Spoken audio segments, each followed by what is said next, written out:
Hi guys, and welcome to another video. So I feel like it's been a while since I've just sat down and just spoke about Sunderland related topics or any kind of Sunderland video in general, and that's because as of recently, every time I speak about Sunderland I just feel like this rush of depression and sadness just slowly takes over my body and eats away at my good heart.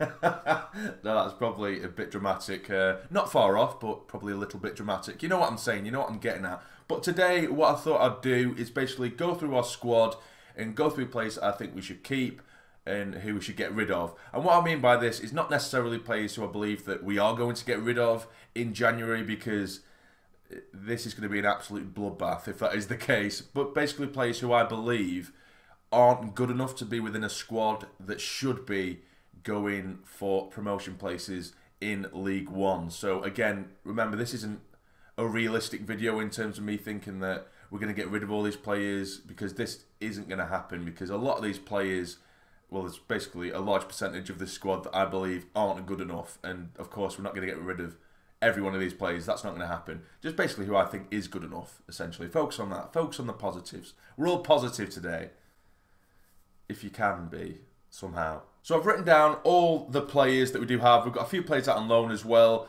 That, of course, I think there's a couple of youngsters like Mumba and that, who I haven't mentioned in this list, because of course I'd like to see them stick around. They haven't had enough game time really for me to make too much of a judgment on.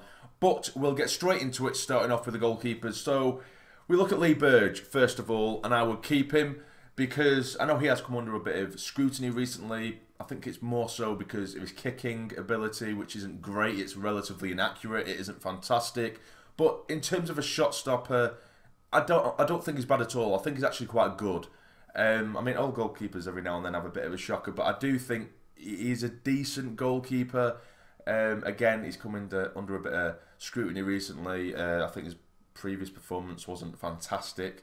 But in terms of a shot stopper, I don't think he's that bad either. Similar story with John McLaughlin, who I would also keep.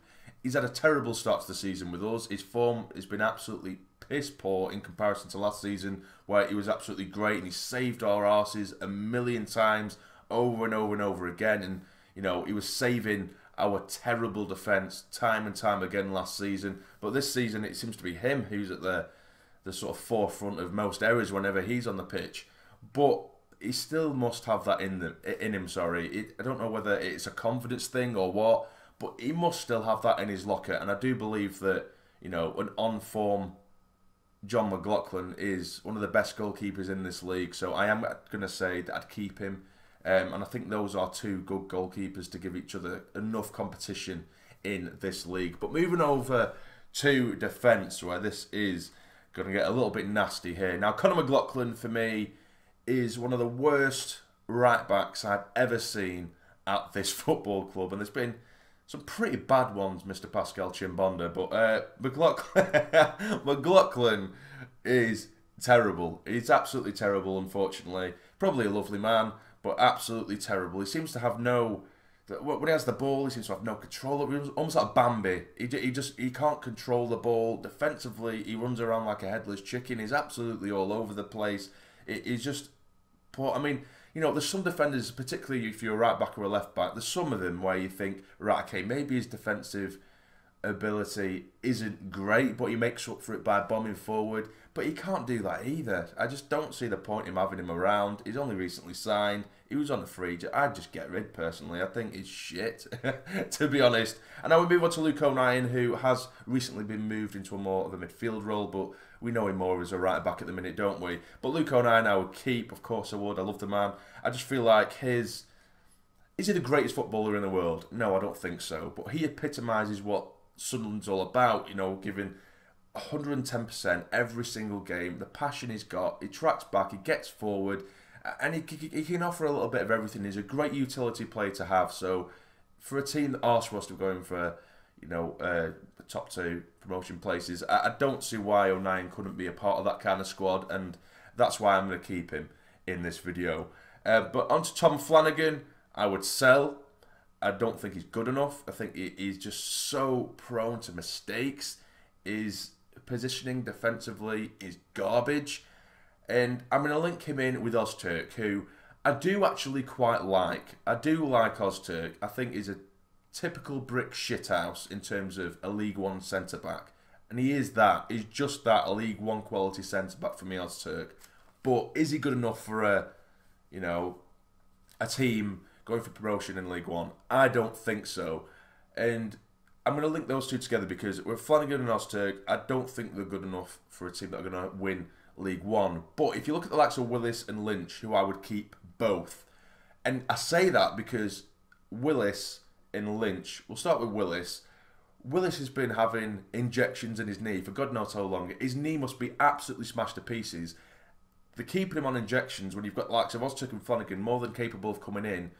Yet he is still keeping them out of the side. So you've got a bloody broken Willis, who's got a battered knee, who's still keeping Flanagan and Ozturk out of the side. I know Ozturk picked up a bit of it not recently, but my point still stands because Willis has been going through this for quite some time now.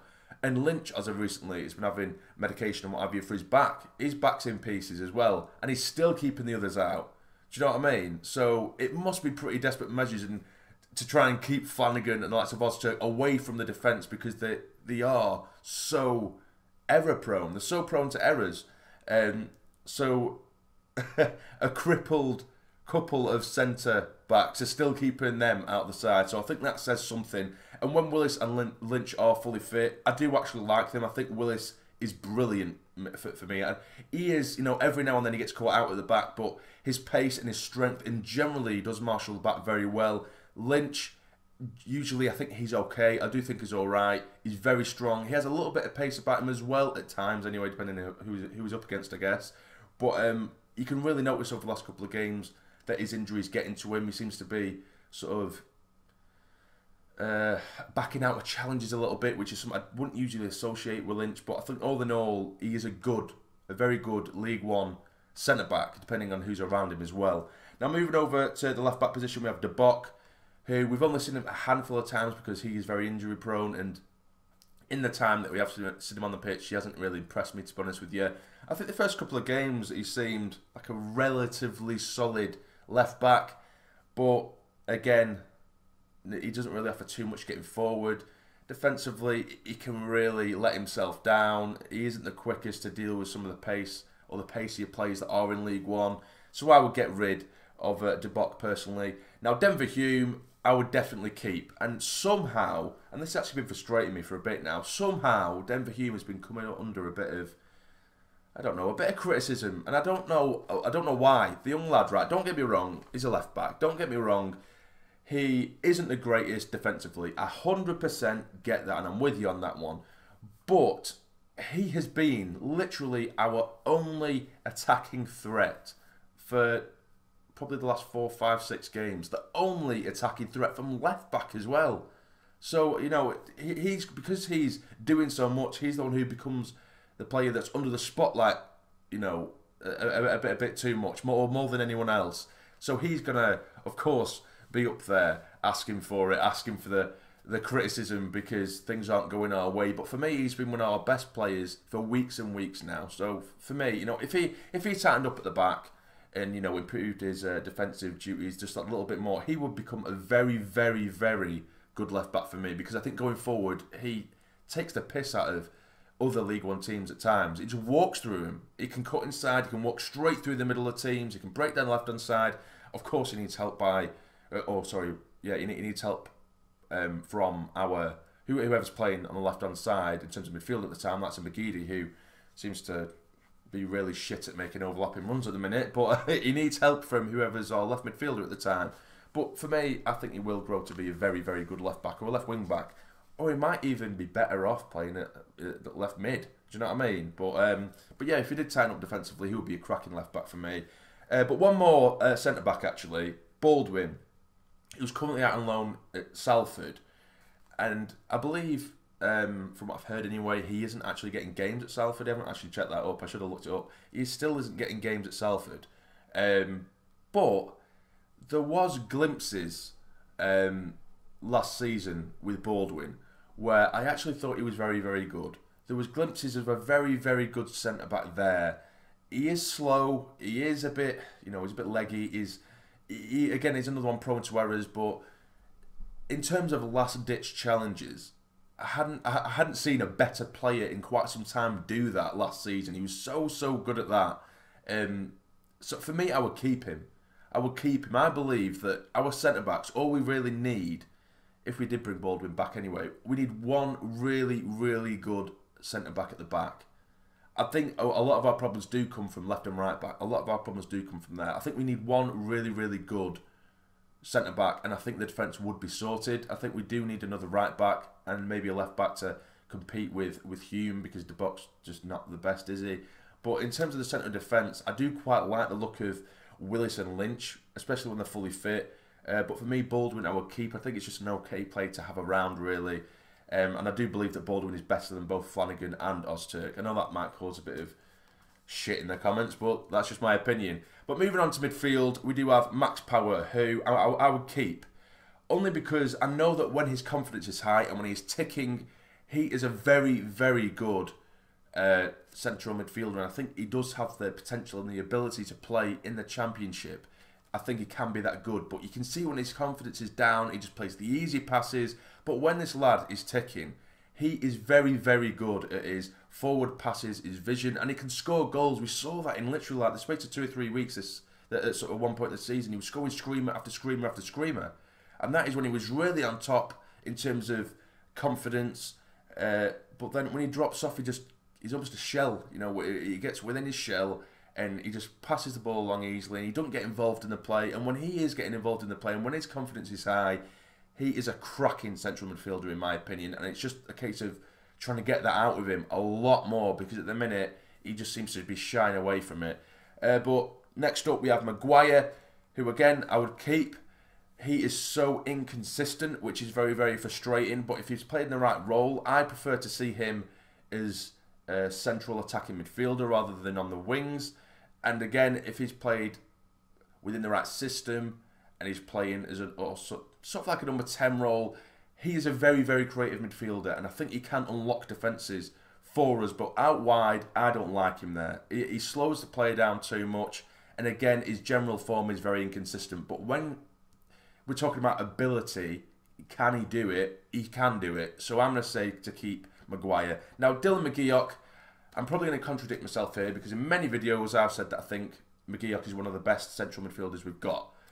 And to an extent I do believe that, but there must be something going on behind closed doors, because he doesn't get games. He mustn't be showing enough. I don't know whether his talent has been fully appreciated at this club. I know he's only had a handful of games really for us, and people only see him as a player that, you know, he passes it backwards, he does the easy job, but he does it quickly. That's what I like. So many of our central midfielders, they slow the play down and they take way too long on the ball. And McGeoch, he does it, and he does it quickly. When things are going well, that is what he does. He's very good at moving the ball on, keeping the play ticking, and he is very good at that. But as of recently, in the recent times I have seen him, he hasn't offered enough in terms of that. So I would sell him and I would get rid. Because obviously, if Jack Ross isn't playing him, if Parky is coming and isn't playing him, in saying that, I'm not a fan of Parky at all, but you know, Parky's playing Leadbitter, so what the hell am I talking about? And Leadbitter's absolutely frigging shit. But but you know what I mean? There must be something going on there. Maybe it's a confidence thing. So I would get rid of McGeoch. Next up is Leadbitter.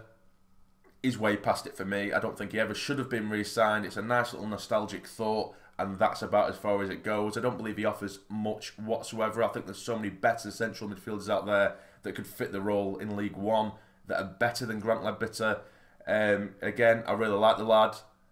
He's obviously loves the club, but for me, he offers far too little. He's really slow. He slows the play down. I mean, every now and then, he'll play sort of diagonal pass, and you think, oh yeah, that's the Leadbitter I know and love. You know, he's got that vision. And then for 7 or 8 games, he'll just go on. He'll just give the ball away.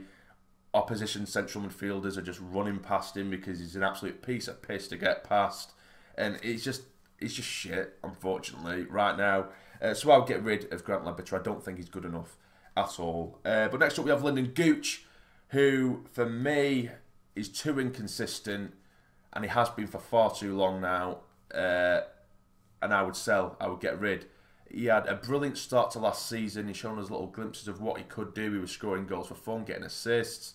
And then he signed the new contract, and he's been absolute garbage ever since. absolute garbage. I can't remember one game I think, oh yeah, he was class there. He pops up with an odd goal every now and then, but he offers very little. And I think he thinks he's Ronaldo when he's not. Do you know what I mean? And I think there's much better wingers in League One than Lyndon Gooch right now. So for me, Lyndon Gooch, it's a no-go, unfortunately. And next on this, we have Elliot Embleton, who is currently out on loan, but I do think we should keep him. I do think he is capable. I'm a big fan of Elliot Embleton, and I think him in that sort of number 10 role would be great, or maybe even drop him a little bit more into the centre of midfield, because he is an attacking midfielder.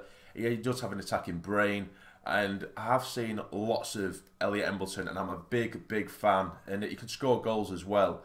Of course, he's in League 2 at the minute, out on loan. It's a different kettle of fish, but I do believe he's good enough, and I do believe he can progress and has the potential to become a very decent player for us.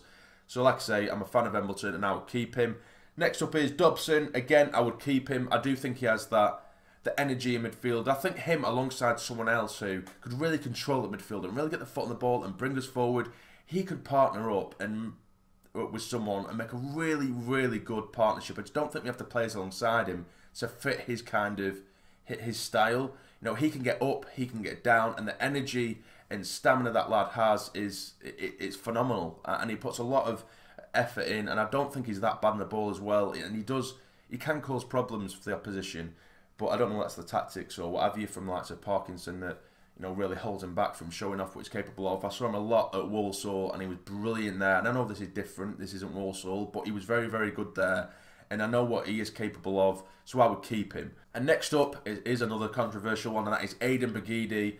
And again, it's his inconsistency, but he always has that ability to pop up with that moment of magic when the games are just terrible and we're having no shots. You'll always get at least the sort of one or maybe two chances that McGeady will create himself. So he does become the most frustrating player to watch in the world when he's not on form. Don't get me wrong, I completely agree with that. He can be greedy, loses the ball, he just tries to do too many step overs and falls over it or whatever. But he always has that ability to pop up with a moment of magic, whether it is literally just them making the one chance per game and the rest of the team are doing shit. Do you know what I mean? But he does have that moment of magic in him, so I would keep him. As far as I'm concerned, I do think he's good enough. Robson, who was out on loan as well. I know a lot of people are calling for him, but I just don't see it. He's doing well out on loan where he is now, but I don't see it. Every time he's put on a Sunderland shirt, he's never really impressed me. And people have always said, oh yeah, he's this, that and the other. And I just personally don't see it. And it's just my opinion. I really don't see it. I don't think Robson is good enough. And I don't think he will cut it, unfortunately. He might do somewhere in the lower depths of League One or maybe the higher ends of League Two. But I personally can't see him cutting it for me, unfortunately. I just don't think he's good enough. Moving on to the strikers. Now this is easy. Wyke, I think he's terrible, unfortunately. Grigg, also terrible. Watmore and Benji, I would keep them both. Now, Benji has a lot of potential and he is approaching the end of his contract, and I just hope to God he signs it because we're screwed up top right now. Watmore, of course, is the most injury-prone human known to man. But for League One, he does give us that extra bit of something. It gives us that bit of pace. At the minute, we're just hoofing balls over the top. And Watmore is capable of getting in behind and getting on the end of those balls. If we're going to stick to hoof it football, you may as well have someone like Watmore up there rather than Grigg, who is garbage. And everyone keeps saying, oh yeah, if he doesn't get the service, come on. I'm not buying that narrative. Of course our service is shit, but Grigg is terrible on and off the ball anyway. Do you know what I mean? Grigg is garbage. But Watmore, yeah, his first touch is horrendous. He isn't the greatest of footballers, but right now I think he could cause problems for teams in the right system anyway. McNulty, who is currently on loan with us, if he weren't so injury prone, I would try and keep him as well, because I do actually like McNulty. He really presses that back line. I think he's got a little bit of pace and he's got that finishing ability, I do believe, but he just keeps getting injured. But if he could stay fit, I would keep him.